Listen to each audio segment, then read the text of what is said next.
modern phenomena, but it's also a post-colonial phenomena that is ongoing. I would say it never ended because our people who've lived here in Sindh or in Khyber Pakhtunkhwa and you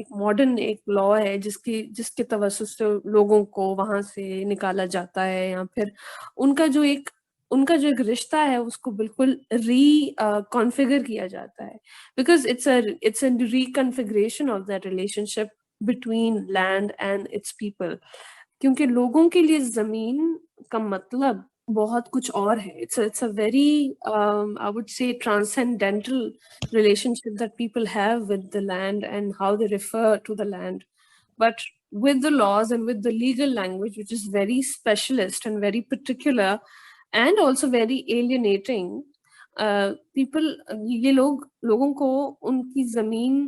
کا جو رشتہ ہے وہ مطلب زبردستی بدلوایا جاتا ہے. اور اس میں پھر یہ جو کاغذات ہیں، کاغذات کا ہونا یا نہ ہونا، یا اگر آپ زمین پر رینٹس دیتے ہیں یا ڈھل کہتے ہیں جس کو تھر میں، جس میں آپ زمین پر اگر آپ کو گورنمنٹ زمین دیتی ہے کاشتکاری کرنے کے لیے، تو اس پہ آپ کچھ رینٹ دیتے ہیں جس میں پھر ایونچولی وہ اس زمین کی اونرشپ آپ کی ہو جاتی ہے. اینڈ کنسیڈرنگ دا ویری جو ہماری بیوروکریسی ہے وہ it's very non transparent and always biased towards the more powerful people. ہوتا کیا ہے کہ جو لوگ غریب ہیں، جو اتنے تعلیم یافتہ نہیں ہیں، تو ان کو ان کاغذات کی سمجھ نہیں پڑتی، اور پھر یہی ہوتا ہے کہ وہ اپنی زمین سے ہاتھ دھو بیٹھتے ہیں. جبکہ پروجیکٹس آتے ہیں، جب مطلب development project especially in the context of development and residential project, یہ بہت اہم بات ہے. کیونکہ اگر ہم تھر میں دیکھیں، تھر میں تھر کول ہے، مختلف کمپنیز جو وہاں پہ اب مقیم ہیں، S E C M C ہو گئی یا سینو سندھ ہو گئی، یہ اور ایون آپ اگر بہاول پور کی اگزامپل دیں، وہاں پہ ایک Quaid Azam solar power park بنا ہے. اس میں بھی جس طرح سے لینڈ ایکوائر کیا گیا ہے، زمین کا حصول ہوا ہے، اس طرح سے لوگوں کو وہاں پہ کس طرح استحصال ہوا، اور کیا ان کو کمپنسیشن ملی یا نہیں ملی، یا ان کو پھر ریسیٹل کیا گیا تو کس طرح کیا گیا. لینڈ ایکوزیشن کے حوالے سے میرا جو سب سے بڑا سوال ہے وہ یہ ہے کہ ہم لینڈ ایکوزیشن میں یہ تو سوچتے نہیں ہیں کہ اگر ہم زمین سے اب جب کسی کو اب دربدر کرتے ہیں، ڈسپوزیس کرتے ہیں، وہ تو ایک فزیکل ایکٹ ہے جس میں اس کی آبویسلی فائنینشلی طور پہ یا معاشی طور پہ وہ انسان کافی محرومیوں کا شکار ہو جاتا ہے، یا جو خاندان ہوتے ہیں یا جو کمیونٹیز ہیں. لیکن ہم یہ بھی نہیں سوچتے کہ ہاں کس طرح سے اس کا ایک ماحول پہ اثر پڑتا ہے، یا ایکولوجی، یا ان کے ایون کمیونٹی کے جو کسٹمری ریلیشنز ہیں زمین کے ساتھ، یا پھر ان کی ایک کلچر کے ساتھ، اس پہ کتنا زیادہ فرق پڑتا ہے. اور آپ بحریہ ٹاؤن میں دیکھ لیں، جو گبول ولیجز جو ڈسپلیس ہو رہے ہیں، یا پھر آپ ملیر میں دیکھ لیں، یا you will find examples every where. You will find اگر آپ اوکاڑا ملٹری فارمز کو دیکھ لیں پنجاب میں، یا تو مختلف دور میں ادوار میں ہمیشہ لینڈ ایکوزیشن ایکٹ کو یوز کیا گیا ہے اور مینیپولیٹ بھی کیا گیا ہے ایک طرح سے. مطلب اس کی امینڈمنٹس، کیونکہ customary relation ships have also had بہت زیادہ اس کا ایک رول رہا ہے ہمارے ملک میں اور ہماری تاریخ میں. لیکن in the national interest this becomes a very ایک چیلنجنگ سوال بن جاتا ہے لینڈ ایکوزیشن کا، کیونکہ اس میں پھر آپ کی نیشنل بقا کا سوال آ جاتا ہے، نیشنل ڈیولپمنٹ کا سوال آ جاتا ہے. اس میں پھر یہ ہوتا ہے کہ لینڈ ایکوزیشن ہمیشہ اسٹیٹ کی انٹرسٹ میں ہوتا ہے، not in the interest of the people. And often یہ ہمیشہ یا تو کسی کارپوریشن کی انٹرسٹ میں ہوتا ہے یا اسٹیٹ کی انٹرسٹ میں ہوتا ہے. یہ کبھی بھی، یا پھر جو وہاں پہ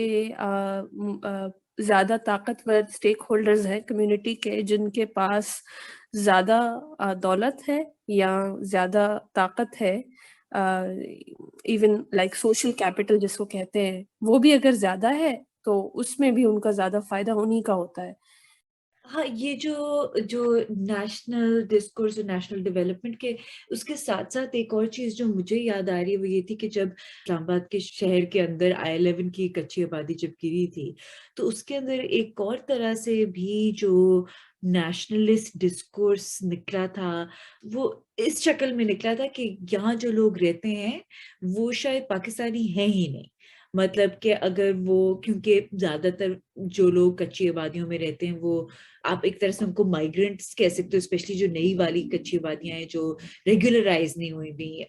اسلام آباد میں، کیونکہ اسلام آباد میں کچھ کچی آبادیاں جیسے F6 میں جو ہے وہ یا F7 میں وہ کافی ایک پوائنٹ پہ ریگولرائز ہو گئی تھی، مطلب کہ ان کو پراپرٹی ڈیڈز مل گئی تھی. لیکن جو سیکنڈ ویو آف مائیگریشن آئی ہے کافی زیادہ KP سے اور فاٹا سے، تو ان کو ایک لمپ کر دیا گیا تھا کہ یہ تو ایکچولی پاکستانی ہے ہی نہیں، یہ افغان ہے. اور اس کے اوپر سے کہ یہ فیک نیوز نکل رہی تھی کہ ان کے بیسمنٹ یا نیچے کر کے انہوں نے بنائے ہوئے جہاں شاید آرمز ہیں یا یہ لوگ ٹریننگ کرا رہے ہیں ٹیررزم کے لیے، اس طرح کی عجیب عجیب چیزیں. تو ایکچولی اس مومنٹ میں I realized کہ ایک جو نیشنل سیکیورٹی کا ڈسکورس ہے وہ بھی اس کے ساتھ انٹرسیکٹ کر رہا تھا کہ کیوں ان لوگوں کی ڈسپوزیشن بہت ضروری ہے تاکہ آپ اسلام آباد جیسے سیکیورٹائز شہر میں سیکیورٹی لا سکو، اور یہ لوگ جو ہیں یہ ایک اور طرح کا خطرہ بھی ہیں. اور پھر آف کورس وہ جو باقی باتیں ہیں سب پرائیویٹ پراپرٹی کے حوالے سے کہ وہ جو جگہ جو سیکٹر ہے اس میں لوگوں نے CDA سے پلاٹ خریدے ہوئے تھے تو وہ اب شور مچا رہے ہیں کہ ہم اپنے گھر نہیں وہاں بنا سکتے کیونکہ ہم نے CDA کو اتنے پیسے دیے تھے ان پلاٹ کے لیے. لیکن آف کورس جو ہم دوسری چیز دیکھتے ہیں وہ یہ ہے کہ یہ جو ہمارا آئیڈیا ہے کہ لوگ اسکواٹر ہیں کہ یہ تو مفت میں رہ رہے ہیں، وہ ایکچولی کافی حد تک غلط ہے کیونکہ ان لوگوں نے بھی اپنے حساب سے مطلب اس زمین کے لیے اس کے اوپر رہنے کے لیے پیسے دیے ہوئے ہیں اور کافی زیادہ ان کا ایکسپینس رہا ہے اس جگہ کو ڈیولپ کرنے کا، اگر آپ ایک طرح سے سوچ سکتے ہو ٹو میک اٹ انہیبیٹیبل. تو مجھے اسپیشلی یہ 2015 آئی تھنک اٹ واز 2015 کی بات ہے، مجھے اس وقت بہت ہی کلیئرلی یہ جو multiple angles of this discourse, ایک سیکیورٹی کا، ایک ڈیولپمنٹ کا، ایک پرائیویٹ پراپرٹی کا، یہ ساری اس ایک انسیڈنٹ میں اکٹھے بہت کلیئرلی بہت واضح ہو گئے تھے. لاؤبالی اور زے آپ دونوں کی باتوں میں سے مطلب ایک دو سوالات ہیں جو میں آپ دونوں سے کروں گی، اور جو مجھے اور بھی چیزیں مطلب یاد آ رہی ہیں وہ ایک تو یہ ہے کہ جو آپ دونوں نے کہا کہ یہ جو نیریٹیوز ہیں اور یہ جو قانون ہے اور حصول زمین کا، یہ بہت سلیکٹیو ہے استعمال، مطلب خاص طور پہ ایون قانون کا، جس میں مطلب یہ پوچھوں گی میں آپ سے، شاید میری انڈرسٹینڈنگ غلط ہو، کہ ایک طرف تو جیسے دیکھیں کہ جب لینڈ ریفارم کی بات آتی ہے تو نیریٹو یہ بلڈ ہوتا ہے کہ بھئی آپ کسی سے اس کی زمین جو ہے وہ نہیں لے سکتے ہیں کیونکہ یہ جو ہے وہ غیر شرعی ہے یا شریعت نے حق دیا ہوا ہے کسی کو اس کی زمین کے اوپر، تو آپ اس کو لے کے ری ڈسٹریبیوٹ نہیں کرتے، جو کہ مطلب ایک نظر آتا ہے نا کہ آپ دیکھ رہے ہیں کہ اچھا اگر آپ یہ لیتے ہیں تو کون فائدے، کس کا اس میں فائدہ ہو رہا ہے اور کس کا اس میں نقصان ہو رہا ہے. تو قانون وہاں پہ استعمال ہوگا ایکوائر کرنے کے لیے جہاں نقصان جس کا ہو رہا ہے وہ غریب ہے یا جس کے پاس طاقت نہیں ہے، یا جو پیریفریز میں فار ایگزامپل زیادہ آسان ہو جاتا ہے اسٹیٹ کے لیے ایکوائر کرنا یا اسی چیز کو استعمال کرنا. اور جہاں پہ بات ہو رہی ہے کہ مطلب جس سے لینا جو ہے وہ آپ چاہے لارجر ڈیولپمنٹ کے لیے چاہے سیکیورٹی کے لیے، جہاں پہ آپ کو پتا ہو کہ بھائی کوئی کسی کا والی وارث نہیں ہے، کوئی غریب ہے، کوئی کسان ہے، کوئی مزدور ہے، کوئی سیٹلمنٹس میں رہ رہا ہے، تو اس کے لیے آپ آپ سلیکٹیولی وہاں پہ قانون استعمال کرتے ہو. دوسرا جو ایک اور نیریٹو ابھی ریسنٹلی ایک ریسرچ یہاں پہ اسلام آباد کی کچی آبادیوں کو لے کے ایک ریسرچ میں نے پڑھی، اس میں ایک اور جو مطلب